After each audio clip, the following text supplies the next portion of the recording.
Hey everyone, my name is Wedge and we're moving right along with Commander Week.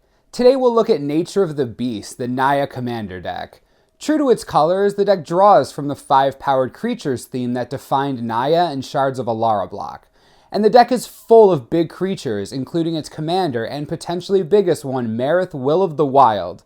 Marath showcases a new ability exclusive to Commander that is dependent on the amount of mana spent to cast it. Similar to many Hydras in Magic, the more mana you sink into it, the larger it'll become. This one is slightly better than the average Hydra, as they all have an additional cost beyond X. Marath is always on curve, which is a plus if you're trying to play it aggressively. At worst, it will come down late game as a 7/7 or bigger and act as your primary win condition. Marath has one ability that gives you 3 options, each with varying amounts of flexibility and playability. You can pay X to remove X+1/+1 counters from Marath to put that many counters on another creature. Depending on the deck you're playing, this may turn out to be a decent combat trick, or just make an evasion creature too big to handle. Occasionally, you may be able to save a creature with this ability. The second option has Marath dealing X damage to a creature or player. Generally speaking, burn spells are pretty weak in Commander, and this ability isn't as strong as it would be in a format such as Limited. Shooting a player with the ability doesn't count for the 21 combat damage from a commander. Still, early game you have a way to eliminate utility creatures if necessary, and late game the potential for a lot of extra damage. The final option allows you to put an XX green elemental token onto the battlefield, akin to slime molding without the additional green mana. This is likely the strongest of the 3 abilities, considering that Marath can just generate an army of 1/1s with enough counters. Token strategies are very viable in Commander, especially with cards such as Doubling Season, and Marath can play similar to Gav and give you access to a small army of creatures. Unlike Gav, you can get more than just 1/1s. Being able to put out 2 4/4s or bigger with Doubling Season in play can be enough to swing games in your favor.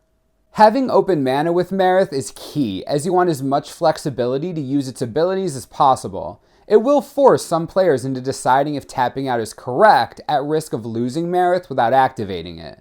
Naturally, the bonus for spending more mana to cast it mitigates this loss, and you may just be bent on getting it as large as you can. The abilities scale up with each time you cast Marath, so the strategy may be to play it out as an aggressive beater and have it die a couple times just to grow it faster. While the token effect is good at all times, the damage and +1/+1 ability gets significantly better when Marath is bigger. Doubling Season and Primal Vigor, which oddly didn't make it into this deck, are definitely cards to consider to achieve this goal faster. Marath gives you plenty of deck building options, from token strategies to even just playing it in a Voltron deck. The abilities are not particularly strong on their own, but having access to all 3 is what gives it potential to be a fun and strong commander.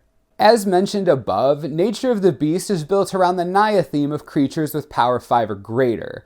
Mael the Anima, Where Ancients Tread, and creatures like Spellbreaker Behemoth and Rayclaw Gargantuan all have additional effects dependent on the creature having 5 power. Half the creatures in the deck immediately have 5 power, and cards such as Gahiji Honored One, Naya Soul Beast, and Balth Woodcrasher all have potential to meet that criteria. Surprisingly, the deck is very low on creatures, even with the addition of 1 Dozen Eyes and Spawning Grounds to create more guys. Aside from a couple utility creatures in Drum Hunter and Krosan Warchief, this deck tries and will likely succeed to have the biggest creature in play. Combining those with Fires of Yavimaya and Warstorm Surge, you have an immediate threat at any point in the game. Beast is a sub-theme, as it should be considering the name of the deck. Ravenous Baloth gives you extra life from your dying beast, and Drum Hunter gives you extra cards if it sticks. Krosan Warchief makes it a little easier to cast your larger beasts and also protects them. Contested Cliffs lets you fight with your beasts. There's enough tribal representation here to make it noticeable, but this is definitely a sub-theme that could be expanded on. Naturally, you can't have big creatures without your big spells. Wizards has that covered with a variety of X spells such as Fireball, Street Spasm, and Savage Twister. Surprisingly, the deck has a lot of removal. Notably, Slice and Dice and Crater Hellions sweep everything but your 5 toughness creatures, and we see a classic reprint in Wrath of God. Once again, green shows it's the best color at drawing cards with Harmonize and Tower of Fortunes, giving you all the cards you need. Nature of the Beast probably gives you the best power and toughness per mana cost of all the decks, but how does it stack up financially? It was one of the unlucky decks and did not get an obscure expensive portal card. Aside from the obligatory Soul Ring, Avenger of Zendikar leads the pack at $9, followed by Commander exclusive Homeward Path at $7. Wrath of God is around $6 depending on edition, and because it's been printed just short of 1 billion times, don't expect the value to drop too much. You also get a Mosswort Bridge, Eternal Dragon, and Mael the Anima, which all sit at $4.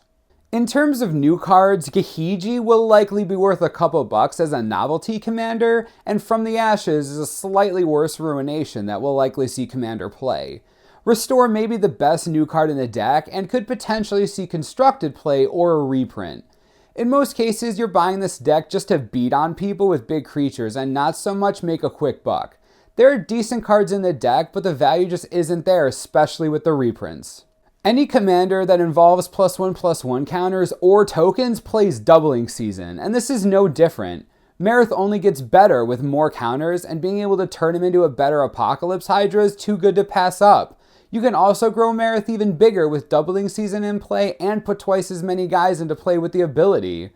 Play Primal Vigor too, even though it helps your opponents. Just hope they can't use it better than you. Getting Marath into play with as many +1/+1 counters is important, and there are a couple of utility cards that can help you achieve that. Llanowar Reborn and Oran Reef the Vastwood are 2 lands that can provide additional counters without wasting slots in your main deck. Ajani Goldmane and Ajani Caller of the Pride also can do the same and have extra abilities to boot. Depending on the type of deck you're playing, either one may be used.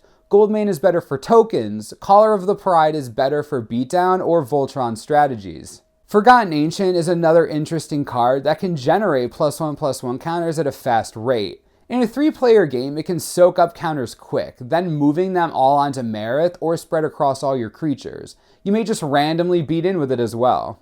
If you decide to go the token route, Growing Ranks is worth considering, especially if Marath can put a large enough token into play. The card is hard to protect, but the effort is worth it if it's spitting out 5/5s every turn.